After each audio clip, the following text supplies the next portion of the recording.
I got up today and had my usual cup of coffee with Bailey's. Didn't make it this time. I went to the drive-in over at McDonald's. Um, Coffee is pretty good there once you add the Bailey's, but once I went through the whole process of the drive-through, waiting behind the cars, blah blah blah, bringing it home, opening it up, pouring the coffee into my cup, my mug, and adding the Baileys to it, which is really only about a shot's worth. This is what I got. I got shorted at McDonald's, of all places. So I think this is going to be part of what I'm going to talk about in this next video. Some interesting things happening here in the Philippines. It's finally coming to catching up to the rest of the world in terms of, I guess, prices and stuff that's happening. But stay tuned.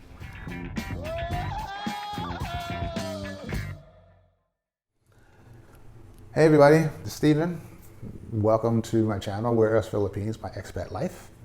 I want to first thank all of my viewers and subscribers. Thank you for sticking with me, watching my channel. I couldn't be doing this without you. And I'm glad that you keep coming back to watch. I guess I'm giving you, interesting enough content or insight, information about what it's like to live here in another country. And for all of you who are coming for the first time, welcome. Please, if you can, hit the like button and subscribe, and so that you can come back and sort of keep up with the things that are going on here in the Philippines. Given that sort of like opening remark, I also want to give like one special shout out to one of my subscribers, Fred B. Fred is a retired veteran who arrived here a couple of weeks ago. He's watching different channels. He saw my channel. He, got interested. Decided that he was going to live here in the Philippines. So he's here, not just because of me. I'm not going to take that kind of credit. But he did reach out to me when he got here to say that he was here, had questions, wanted to meet. He came here on a tourist visa. He's already extended once, I believe. He's in the process of finishing up his applications for the SRRV. He's getting that done so that he can be a resident and not have to do the back and forth tourist visa extensions for the next 10 years like I did for 10 years, which gets me to the big difference and the ease or process of, if you will, having a tourist visa, which was fairly simple. You land, you get stamped at the airport. It's good for 29 days. You come back to immigration, you get a visa extension for another 29, 30 days. I think after the second extension, you can do 59 days. And from there, you can do 6 months. Something along those lines. The process is easy. It costs a few dollars.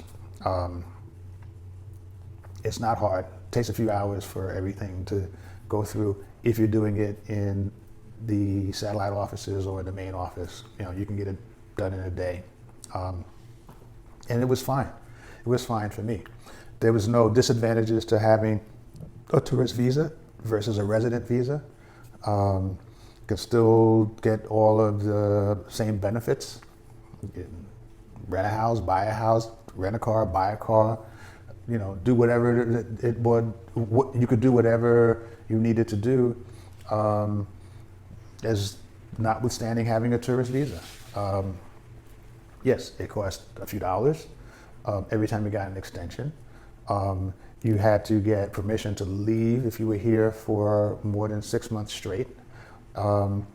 You had to leave or get an extension, I believe, if you're here for 3 years straight, which I never did because I was always going back and forth after a year just to visit folks and friends back in the US.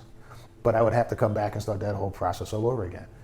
And yes, it costs money, but it was not going to cost as much as leaving 10,000, 15,000 in, a bank here that I would not be able to touch. So for me, it was worth it.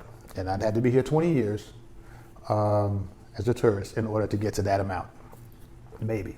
But, it's moot now because I can kind of come and go as I please. There's no time limit because I do have the SRRV. But people coming in with a tourist visa can do anything that I can do, except I can deposit money into my Philippine bank account and foreigners can't, not with a tourist visa. Unless they're working or a student or some other kind of thing. But a tourist visa, you can't deposit money into an account because they're going to want to know where you got it from. So that's the only thing that I can see that's different between being a tourist and being a resident or some of the other visas. So that's that. That's the tourist visa, sort of primer, if you will. But seeing Fred and his girlfriend, in the mall and eating across the table from them was a nice treat. It was the sort of part of the eventful week, if you will, that I had in terms of getting out of the cave and going, to a couple of malls. I can't believe I went to 3 malls last week. It started out with a shopping trip. I lost a bet with my girlfriend. So I had to buy her some stuff. That's okay. I bought stuff for me too. But we decided to take, a nice long ride out to, the Mall of Asia, which was the largest mall in all of Asia. It's pretty big, but it was nice, You get there, the parking is nice, lots of parking lots, of course. $1 to park, $2 they'll wash your car. Some nice stores. We saw a store where you could get everything we wanted in that one particular clothing store, and shirts that fit me, because that's all I get here, because I don't get any pants, and definitely don't get drawers. But shirts I can get, and shoes, but I just got shirts. And we ate, tried a nice steakhouse. She had some prawns, tiger prawns, big old tiger prawns, and I had a nice steak and prime rib, I think, and a beer, of course. No mask. We sat in this restaurant and overlooked the bay. We did not go out to the bay because by the time we finished the food, we were too full and had bags of clothing to carry, and we didn't feel like doing all that walking. So another time we'll go there. And but the mall was okay. I mean, it wasn't packed. I mean, it was a Tuesday, but there were enough people in there. Restaurant was a little bit empty, and they said that it's because they don't get a lot of traffic during the week. It's usually in the evening and on weekends. So the timing for us to go in that restaurant to get a meal at lunchtime was good. Then Wednesday was the mall in Makati where I met Fred and his girlfriend. We had a nice meal. He bought me lunch. I gave him my book, copy of my book, my photo book, and we talked. He talked about some of his plans, what's going on with him. He asked me a lot of questions. I hope to answer them to his satisfaction. And I think we'll have more conversations as time goes on. So I've got a new friend. He's got a new friend, someone who's here. And if he reaches out to the other bloggers that he finds of use to him, and he's mentioned a few, I hope they can answer his questions as freely and easily and as truthfully as I was. So that's all I can say. And then Saturday came, and I had the experience with my coffee.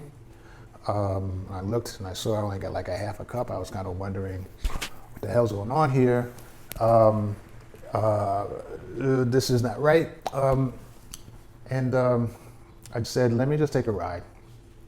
So I got in the car, went to another mall. This time I went to the most upscale mall I think there is in the Philippines, which is in Rockwell, which is in the rich side of Makati. Lots of high rises, condominiums. I've been in one or two apartments there from people who had to work in order to live there because I couldn't afford to stay there. But you know, it's a small mall, compact, but a lot of upscale stores. Now, strangely enough, some of the same stores that I saw in Rockwell, I also saw in the Mall of Makati where I met Fred, and also in the Mall of Asia. You know, these are not cheap store chains. They're, you know, named places that you would find on Fifth Avenue in New York or Rodeo Drive in California. So you would see these places all over the place. And Filipinos shop there. You see foreigners there. I saw more foreigners in the mall in Rockwell than I did in the mall where I met Fred. And there are usually a lot of foreigners in this one particular area where they watch a lot of the traffic go by. I used to sit there. I've seen them. They were there when I was there to see Fred. But I saw more in this particular mall at Rockwell. But the walking around, seeing the people, they carry themselves a little differently.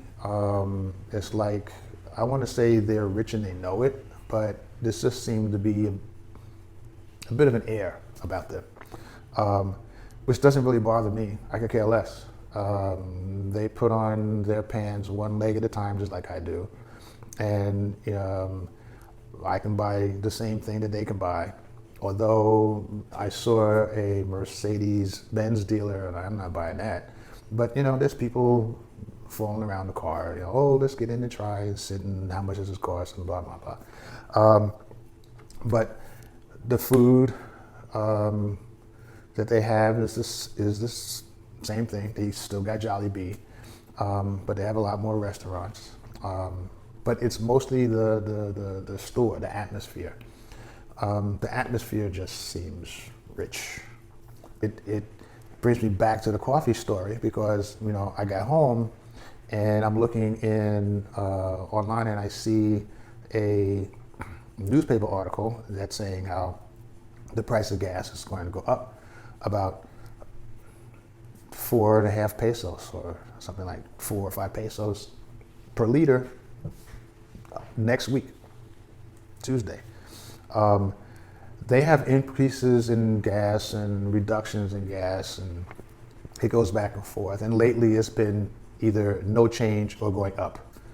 But it usually goes up by centavos or 1 peso. This is going to be a lot, and it's going to hurt the jitney drivers the most because it's going to cost them 70 something pesos per liter, and they're only getting 12 pesos per ride, and that's not going in their pocket. So I don't know, you know, the jitney is the people's taxi. You know, and the taxi will go up, the bus fares will go up, the cost of the food that gets moved around by truck, because those transportation costs, they're going to go up. So everything's about to go up. And it's funny that, and I see this thing about the gas. At the same time, a few hours later, I see an article that talks about the price of a barrel of oil starting to go back up again. And a lot of it, of course, is due to the situation in Ukraine with Russia. But the UAE and Saudi Arabia exports 60% of its oil to Asia. China, Japan, so on, Singapore, so on. And they are getting charged twice as much as what they're charging folks in the US, Americas, Europe, Mediterranean. That just seemed odd. So Asia's about to get hit with higher fuel costs. And that's going to affect a lot of different things. So we'll see how it goes. My budget so far still looks good. I spent a little bit less in February than I did in January. We'll see what happens in March. It's still around the 3,000 mark, so I'm not too worried. But going forward, if you're thinking you can only need to spend $800, you might have to think again. I don't know, okay? But those guys at the low end are going to start to hurt a little bit, I believe, or change the way they eat, or change something.